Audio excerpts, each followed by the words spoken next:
Hello, everybody. Scott Golden here with the Ring of Honor Supercard of Honor for the um, 1st of April 2021, of course, or 22. This is the Ring of Honor under Tony Khan, which I will be covering if they start doing anything more regularly. Who knows where that's going? But anyway, this is the first Ring of Honor show I've watched in a very long time. There's too much content, and honestly, I'm not really a fan of their stuff. But with talent that I actually wanted to see on the show, I gave it a shot. Even Riccaboni and Caprice Coleman opening the show, and there is a pre-show. I hate the concept of pre-shows in wrestling. Doesn't make any sense. If you're on the show, you're on the show. It's very simple. But anyway, Riccaboni and Coleman do run down the card. Riccaboni and Coleman also better than most of the announcers on the main brands, other than Jim Ross and Tony Schiavone. Anyway, so Colt Cabana defeating Blake Christian. Opening match, Cabana giving a little bit of comedy in the early stages. Christian getting a showcase on when he can. Cabana hugging everybody on the way to the ring. He tells them he loves them. Fun match overall. Cabana and Christian exchanging more of a British style, and then ending with Christian hitting a kick to Cabana's face and standing frog splash jump for a near fall. Christian then goes for a Fosbury flop, and then Cabana moves out of the way, and Christian lands on his feet. Cabana blocks an arm drag and goes back into the ring, hitting a chop and a splash for a near fall. Cabana then goes for pinfall and repeatedly fakes the referee out, who drops to his knees, and Cabana points to him and laughs. Cabana then turns Christian inside out with a clothesline. Blake then hits a handspring kick, drop kick, then into Guri before going for the Fosbury flop, landing on Cabana and then transitioning into an inverted DDT. Christian then hits a 450 splash for 2 count, but misses the second of the move, and then then there's a bionic elbow from Cabana, who follows up with a Chicago Skyline. Christian then goes for 3 count. Code of Honor is upheld at the end of the contest, and then we go to promo with Jonathan Gresham airing, where he talks about how he was carrying the legacy of Ring of Honor forward, holding the original championship, and despite Bandito's skill, he's going to win and be the Undisputed Champion. AQA defeats Miranda Aziz. AQA is super green, and honestly, this match went way too long. There's several spots in the match where the ladies are just out of sync, and there's botching all the way around. There's some potential there, but she needs a bunch more training, and the finish is certainly pretty spectacular. Aziz works heel for the match, despite early exchanges being relatively clean, scientific wrestling, and then developing into a heel over time. An advantage of the hair pull, biting the hand of AQA. Aziz then hits a boot scrape in the corner, and then hits a drop kick and a butterfly suplex. For a near fall, AQA charges and Aziz, but Aziz then tries to hit a low Rana. AQA hits a DDT on Aziz. For the 2 count, AQA's cheek is bleeding, and probably because she got caught with one of the boots in the corner. And then a couple of forearms, drop kick, and a sling blade for a near fall. Aziz then pulls AQA off the top and then hits a ripcord cutter, transitions into a crossface. AQA then rolls out, 2 count, and goes for the Intaguri. Misses it, but Aziz sells it. AQA picks up and hits again before going for shooting star press and gets a 3 count. Then we go to the back with an interview with the Foundation. They introduce themselves and talk about their matches. Gates of Agony, Kron, and Toa Loa. With Tully Blanchard defeats Shinobi Shadow and Squad, Eli Eslam, and Cheeseburger. Basic squash for Tully's team. Tully Blanchard comes out and introduces his new tag team, the Gates of Agony. Kron is a former 6-man tag team champion, and Kron refuses the Code of Honor. Cheeseburger slaps him. Kron and Leoa throw Cheeseburger around before taking out Iceland. Tully Blanchard makes fun of Cheeseburger from the outside. Cheeseburger super kicks Kron before Iceland blind tags in Leoa, hitting a pounce on Cheeseburger before hitting the Samoan spike on Islam, leading to Kron getting the victory. Blanchard grabs the mic and said that he's going to introduce a third member of Tully Blanchard's enterprises. Willow Nightingale and Mercedes Martinez talk about their interim World Women's Championship match, and both of them spoke about wanting to fight Deanna Purrazzo. Why not just hold off and make it a number one contenders match? Oh, because we gotta make light of UFC and try to look more legitimate, because actually booking isn't anything that most people can do these days. Anyway, Dalton Castle defeats Joe Hendry. Solid enough match. Henry's entrance video is interesting. He's got a lot of charisma around, and then the video camera he holds is nearly charismatic in Dalton Castle, and then Hendry and Castle exchange some technical wrestling to open this one, and Hendry uses a bunch of speed, sending Castle to the outside. Castle then does a lap around the ring with his chickens, and then they do an ankle pick on Henry. Castle hits a DDT on Henry and then splash for a near fall. Castle does a gator roll. Henry grabs the ropes. That leads him where he needs to be. Henry then scoops up Castle and dumps him over the top rope, and Castle hits the floor. Henry then throws Castle into the barricade and continues to work over the back of Castle in general. Henry then hits a lariat for a near fall and then gets a vertical suplex. Henry tries to pull Castle into the top rope, but Castle fights out and hits a running knee from the apron, and Henry hits the top rope. Henry then hits tilt-a-whirl sidewalk slam for a 2 count. Castle then goes for another knee in the corner, but Henry dodges, and Castle crashes into the floor again, but manages to get up and hit a Rana on the floor. Castle then hits a corner knee and a bulldog for a 2 count. Henry then catches Castle with a huge one-handed bomb move for 2 count. Castle then counters and hits a bangarang for the 3 count. What a dumb name for finish. Anyway, Bandito and Chavo Guerrero Jr. Chavo claims that Bandito is the true world champion and that he's going to do anything to win the title back. Bandito makes it clear that he wants no cheating, but glad that Guerrero's in his corner. Main card show hits with Swerve Strickland defeating Alex Zane. Decent enough match for the main card. Strickland is awesome and Zane is up and coming for sure. They start the match pretty fast, countering each other a bunch of times. Zane then catches Swerve with a drop down and hits a senton for a near fall, then goes for a flipping Rana on Swerve, who is on the top rope. Swerve then catches him with a TKO on the top rope and nailing Zane on the ropes. Zane then throws Swerve into the top rope and hits Rana and hits a kick to the back of Swerve's neck. Swerve then hits a knee and then hits a double stomp to the back of Zane's knee. Swerve then hits a drop kick and locks on a half crab. Zane dodges a drop kick and flips into the ring off the apron.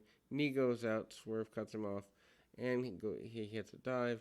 Zane counters and does a poison run off the apron to the floor, and then obviously that's pretty insane. Zane hits a crunch wrap supreme on Swerve for a near fall. Swerve then goes back to the knee to stomp Zane before hitting a flatliner and Swerve stomp for 2 count. Zane then hits a pop-up knee and then goes for a side slam. Swerve then rolls through and hits a double stomp right into Zane's knee. Swerve then hits the JML driver for the victory. Brian Cage with Tully Blanchard defeats Ninja Mac. Brian Cage is moving to Ring of Honor, it appears, and gives him a bit of extra screen time. Ninja Mac tries to hit Space Flying Tiger Drop on Tully Blanchard's client, but that doesn't go well. Cage catches him and powerbombs him on the apron. Starting the match, Cage then hits a bunch of lariats on Ninja Mac before continuing his assault. He hits several German suplexes on Mac, and then catches him and hits a drill claw for the pinfall. This is fine. I hope they have a plan for Cage, because otherwise he's just another musclehead. Video airs of Jay Lethal and Lee Moriarty's history, with Moriarty promising he's not the same wrestler he was when he lost him last time. They fought in Ring of Honor. Jay Lethal defeats Lee Moriarty with Matt Sydal. Lethal is a heel. I know a lot of people like Jay Lethal, both on a personal and professional level. I've never really seen anything in the guy other than the fact he does decent enough impressions, and he's an average wrestler, I guess. But knowing people that he has done bad business with clouds my judgment on the guy. Anyway, Moriarty counters everything that Lethal does. Match is decent enough. Both men uphold the code of honor starting the match. Moriarty and Lethal exchange a bunch of technical wrestling opening the match. Moriarty's able to frustrate Lethal. Lethal then goes for the lethal injection, but Moriarty is waiting for it and rolls him into a schoolboy. Lethal again is slowed down, and he shoves Moriarty before hitting a bunch of forearms, lockup, and gets the advantage. Moriarty then counters and frustrates Lethal. Moriarty then is doing the little things, stepping on Lethal's fingers as he tries to stand up. Lethal then finally finds something that worked, attacking the knee on Moriarty, hitting a knee crusher and then a dragon screw leg whip. Lethal is then vicious about the attack, finally finding an opening. Lethal then hits a springboard dropkick and then hits 2 dives to the floor. Gets cut off on the third. Moriarty tries to dive, but knee wouldn't let him do it, and then he continues the attack. Lethal continues to kick and attack the knee. Back in the ring, stopping him short a bunch of times. Moriarty finally hits a forearm and nails Lethal before a hammerlock clothesline for a near fall. Lethal then goes to the superplex, but Moriarty shoves him off. Lethal then is pretty determined and then hits the lethal combination for a near fall. Lethal then goes for the figure four, but Moriarty fights out and eats a super kick and a cutter. Lethal then hits the Hail to the King. Moriarty catches him and cradles Lethal for the 2 count. Moriarty counters a bunch, and then there's a bunch of pinning attempts, figure four, and lethal injection. Moriarty pulls the apron into the ring and then countered the figure four.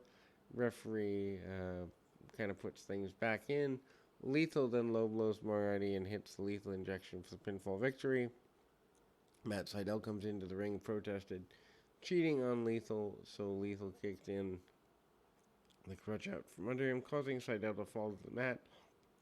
Lethal starts to beat on Sydal. Sanjay Dutt runs in, and he's one of Lethal's best friends, trying to talk some sense into him, and Lethal yelled at him, and then leaves the arena to a bunch of boos. I guess for fans of Jay Lethal, this matters to me. Honestly, I don't really care. Mercedes Martinez defeats Willow Nightingale for the interim ROH Women's Championship again. Match is great. Why not have it be a number one contenders match instead? They do have some miscommunications early, and throughout the match, both women work super hard, crowd hopping for the finish. And then, there are some miscommunications. Nightingale and Martinez exchange technical wrestling early. Martinez then is able to hit a bunch of butterfly suplexes and an inverted full Nelson submission. Martinez locks on the Dragon Sleeper. Nightingale then manages to get out and hit 2 short lariats before Martinez hits the codebreaker and a flying knee for near fall. Martinez then goes for a fisherman buster, but Nightingale hits a super kick, and both women fall to the mat. Both women exchange kicks to the ground and then pounce and hit a cannonball in the corner. Martinez seemed to be out of position on the pinfall attempt. Nightingale then charges Martinez and sends her into the tree of woe. Gets a moonsault. Martinez kicks out. Martinez is holding her shoulder, and maybe she got caught with something. Anyway, and then she locks on the Brass City Sleeper for submission victory. FTR, Dax Harwood and Cash Wheeler defeats the Briscoes for the World Tag Team Championship. Probably the best tag team match that's been here in at least 20 years. Anyway, Briscoes and FTR stealing the show, and probably to me had the match of the weekend. Maybe Cody and Seth could be considered otherwise. Crowd is insane before the match. They pop huge for both teams. FTR refused the code of honor.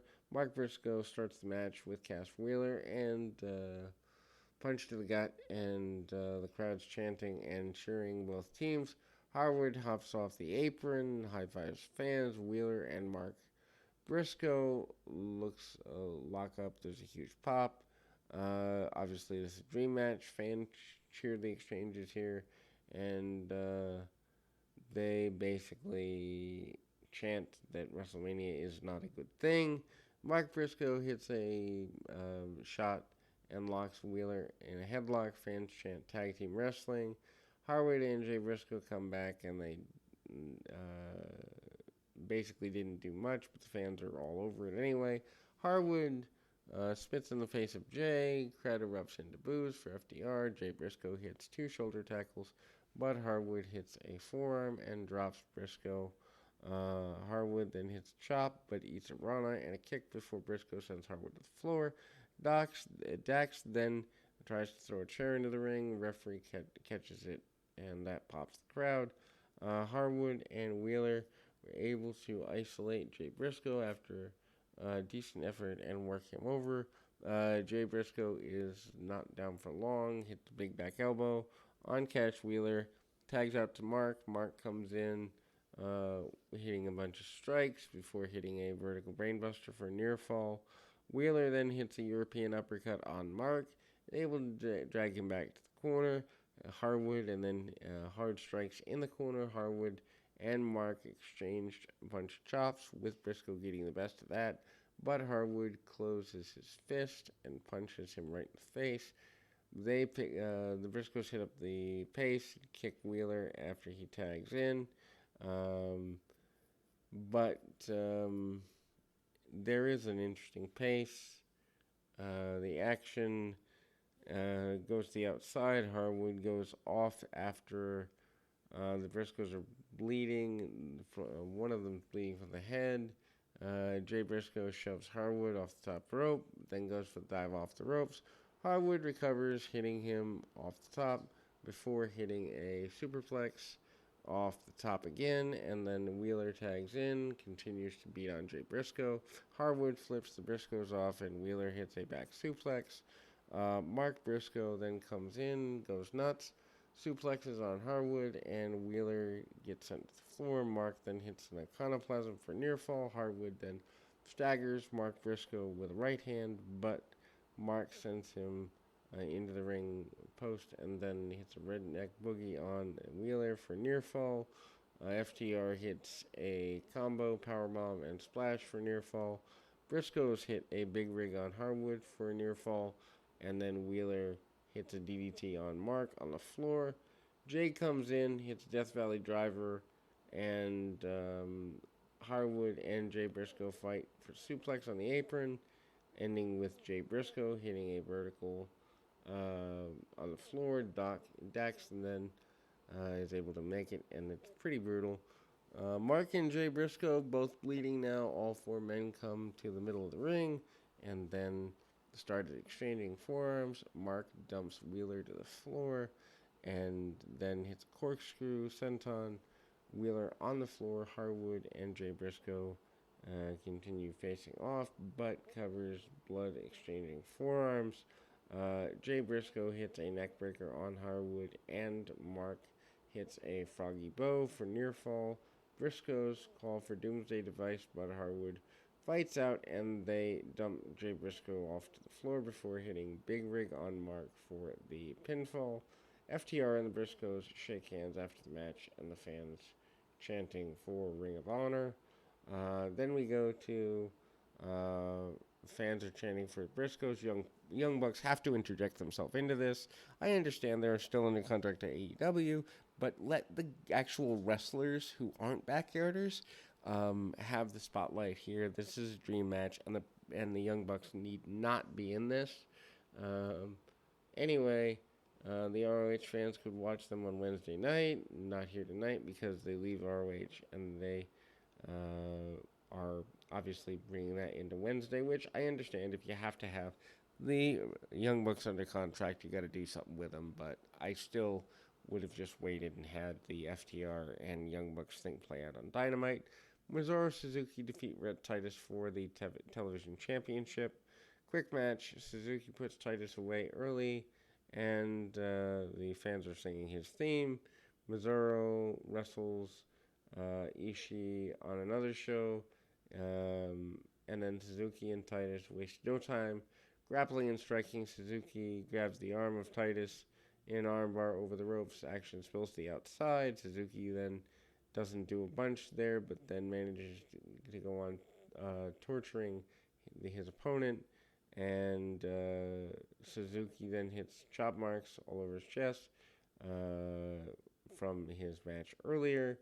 Suzuki laughs and kicks Titus dropkick, smiles at Titus, and nails him with a bunch of strikes. Gets a rear naked choke and a got style pile driver for a pinfall, and Suzuki wins his first North American championship, and the fans are happy with that. Wheeler Yuta defeats Josh Wood, pure championship match. It's good for Yuta, and ultimately, I think probably good for his future with AEW. Nice technical match.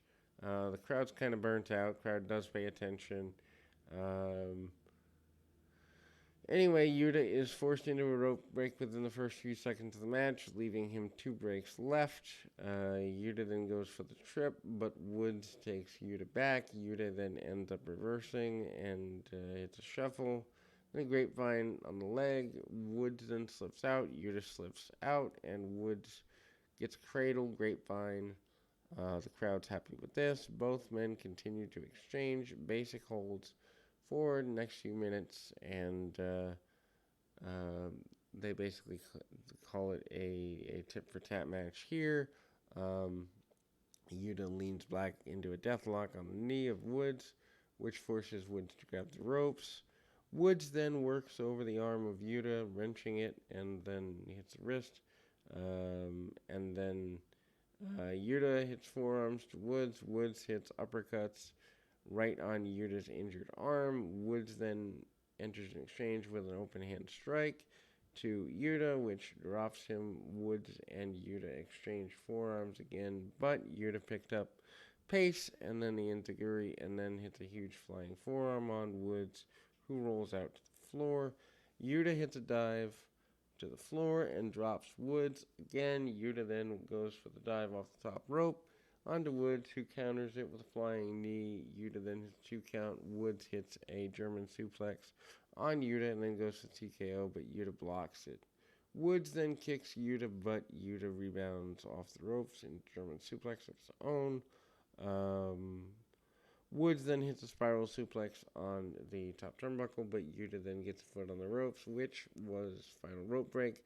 After an exchange, pinfall attempts, Yuta is able to counter and scores pinfall. Both men shake hands, and off the match they go. Yuta gets a big win. And then we go to the main event. John Gresham defeats Bandito, thankfully, with Chavo Guerrero Jr. to become the Undisputed Champion. Good match. Gresham, to me, is the best technical wrestler in the U.S., maybe other than Bryan Danielson. So 1, 2, you could switch both of them. Top 3 in the world behind Zack Sabre Jr. And any of them are there. And I'm certainly a fan. Match closes the show. They keep the crowd into things. Both men adhere to the code of honor at the bell. Commentators played up how Chavo is not getting along with Tony Khan, so they questioned his motives in being there. There is the Latino heat shuffle on the outside. Gresham takes down Bandito, but Bandito is able to use his speed. Basically, both men do the square off spot. Then there's a Kimura. Bandito shoves Gresham to the ropes and escapes. Gresham does a lucha arm drag, and then Bandito hits a knee strike, a Rana, and a drop kick before taking out Gresham himself.